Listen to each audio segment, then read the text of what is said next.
Anybody who's been following the politics of this country very keenly should have noted two things.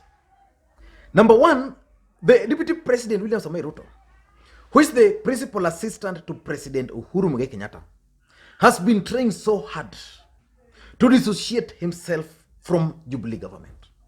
And why is he trying to dissociate himself from Jubilee government? It is because of Jubilee failures.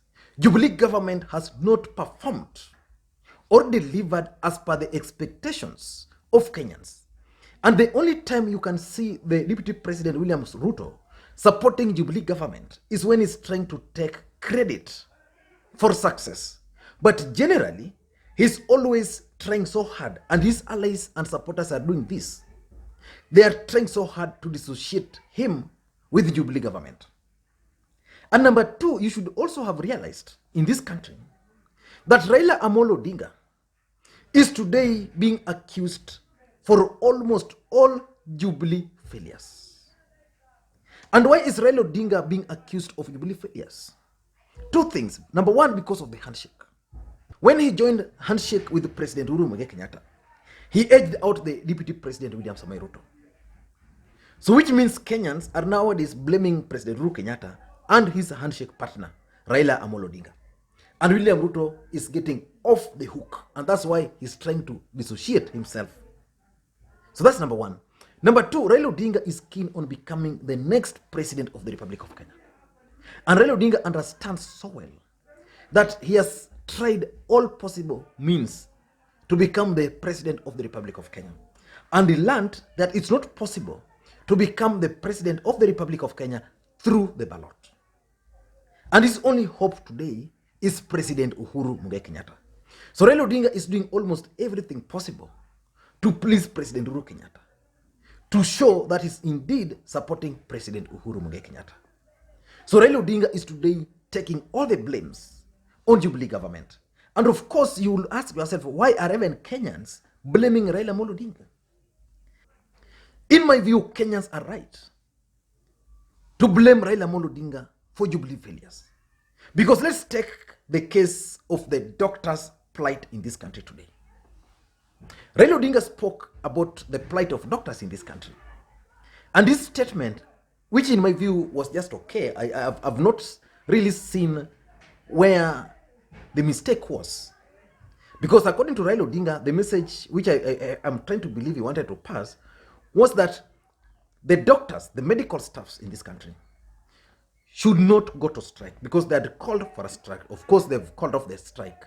They had called for the strike, and Raila Odinga was appealing to them not to go on strike. Because it's not only the doctors who are suffering. Economically, everybody is suffering. And I know the hospitality industry in this country is suffering the most due to the COVID. So Raila Odinga was appealing to the doctors not to go on strike because everybody in this country is suffering, not only the doctors who have died. Other Kenyans have died too. But the way he relayed that information, and why was he even responding, asking them? Why was he even asking them not to go to the strike? His supporters expected Raila Odinga as a person they voted for, because I strongly believe majority of Kenya actually voted for Raila Odinga as their president. But that never happened. So they expected Raila Odinga to talk or to offer solution or even to lead them to the demonstrations or to stand in solidarity with the nurses and with doctors and with our frontline heroes in this war on COVID. So they expect Raila Odinga actually to be the guy to stand firm with the doctors. But now Raila Odinga, instead of standing firm, is actually appealing to these guys. And they are very bitter and justified. But in my view, Raila Odinga can actually support President Uhuru Kenyatta the way he wants. He can do anything he wants for President Uhuru Kenyatta, but strategically without carrying the burden of Jubilee government. Because in this country today, Raila Odinga is actually carrying the burden which he should not carry. Jubilee government has failed because of two reasons. Before I give you the five points which I have.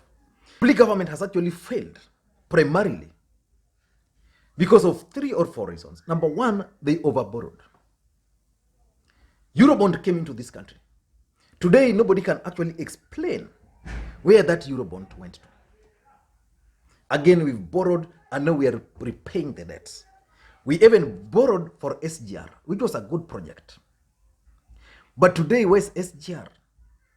The cost was inflated. So we are paying an inflated cost, which went into someone's pocket and the money taken outside the country. Number 2 is corruption. There was unprecedented level of corruption in Jubilee government in the first term. Actually, this country collapsed in the first term of Jubilee government.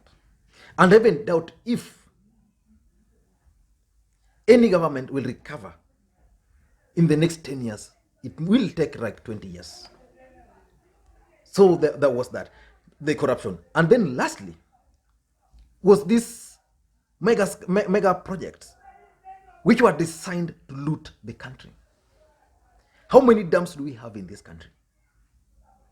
When I hear people talk about BBI and how it should not be our priority, I ask myself, are Kenyans sick? Nordin Haji just recently told Kenyans the amount of money Kenyans are losing in terms of corruption. A single dam in this country, Aror, is enough to finance 2 BBI projects in this country. And the good thing with BBI, if it's going to be 18 billion, because Raila Odinga was talking of 2 billion, assuming it's going to go with the IBC figures, which is 18 billion, assuming it's going to be that, we are going to have that money coming into the economy. People are going to run around, people are going to have their vehicles to IBC. I mean, there are people who will be clerks. At least that money is going to come to the people, ultimately. But we have mega scandals. But how can Raila Odinga please President Uhuru Kenyatta appeal to him without carrying Jubilee burden?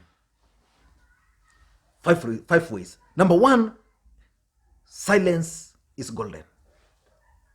Raila Odinga can't speak on important matters in this country. But there are some he can just wait, watch, and see.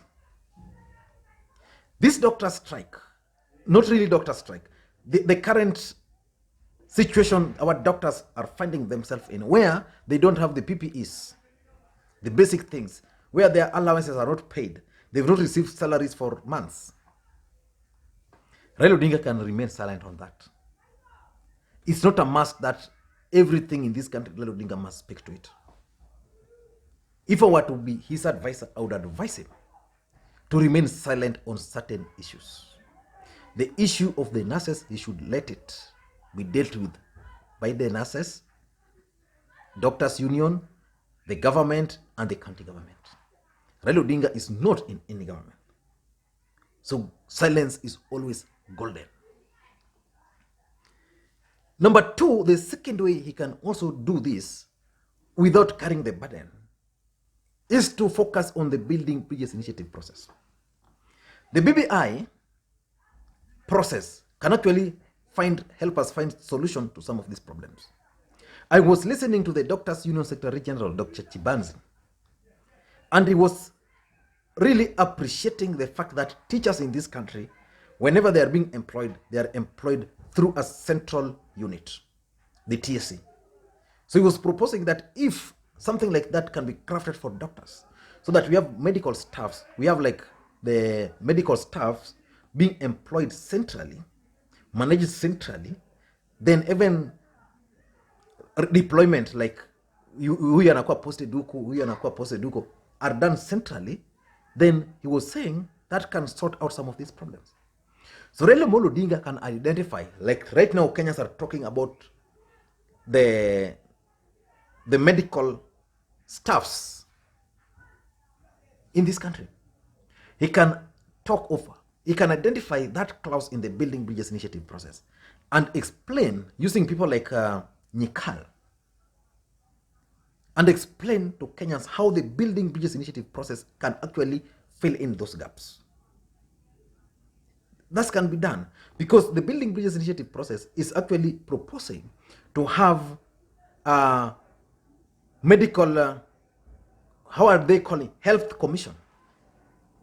And this health commission is going to manage the welfare of the medical staffs, be it medical doctors, nurses, clinicians, lab technologists, medical records, and all those things. So you can explain to Kenyans that you guys, we are facing this kind of problems today because we didn't put measures. The BBI is going to address this issue by coming up with a health commission, health services commission. And this health services commission is going to address this matter through this, and that. Then everybody will now understand. But today the narrative is that Kenyans are going to spend 14 billion, as if 14 billion, which is not even 1% of our budget, can fix all the problems. As if today, if you say we postponed the Building Bridges initiative, as if all our problems are going to be addressed here. Failures are hiding behind the Building Bridges initiative process. And they're taking advantage because nobody is actually explaining how the Building Bridges initiative process can deal with issues like even this healthcare system, which has collapsed. It collapsed during the first term of Jubilee government, when these guys decided to procure medical equipments in terms of billions. So today, governors are struggling to pay for medical equipments which they don't even use. So that's number one. Number two.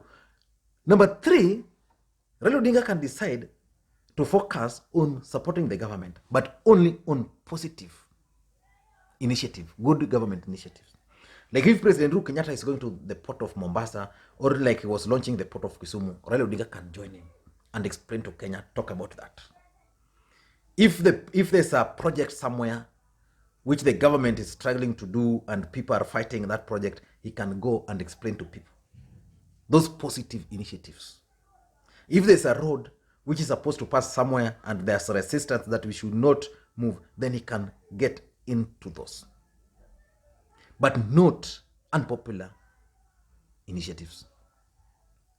Number four, Raila Odinga must desist from defending unpopular government actions. Take, for example, the doctor's case. These guys have not been paid for 5 months.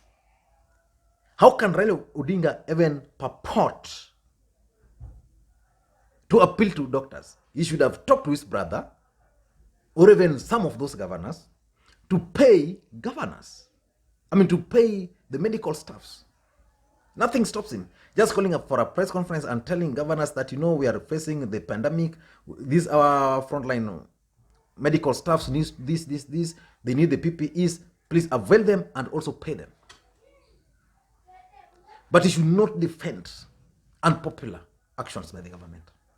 There's nothing which justifies why the government has not paid doctors for 5 months. Those doctors have not been paid for 5 months. And then you want to tell the same people that there's money for BBI. So Raila Odinga must desist from supporting those unpopular actions by the government.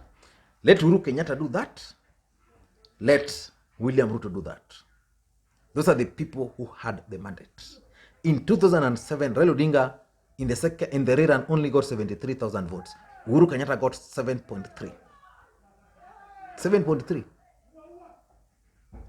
That's 1% of the votes. So Raila Odinga doesn't have the mandate. And lastly, he can take advantage of this to also explain to Kenyans how ODM would have done things differently. I know the government of Uhuru Kenyatta might not really like, but he can use people like Edwin Sifuna to explain how ODM intended, for example, to deal with the healthcare system in this country. Because ODM has the manifesto. If they were in government, that's what they would be using today. So there's nothing which stops them from highlighting. There's nothing which stops Edwin Sifuna as the Secretary General of the party, John Mbadi as the chairman, to call for a press conference and address this issue of healthcare system in this country, which has collapsed, by the way. And it has not collapsed today. It collapsed. This country collapsed 5 years or 6 years ago. So Raila Odinga must find other things to do rather than trying to defend government failures. We witnessed in this country when doctors were arrested in the history of the world. Kenya is the only country which arrested doctors. Only Kenya. Dennis Itumbi never defended. William Ruto never defended the doctors. They supported the arrest. So Raila Odinga must desist.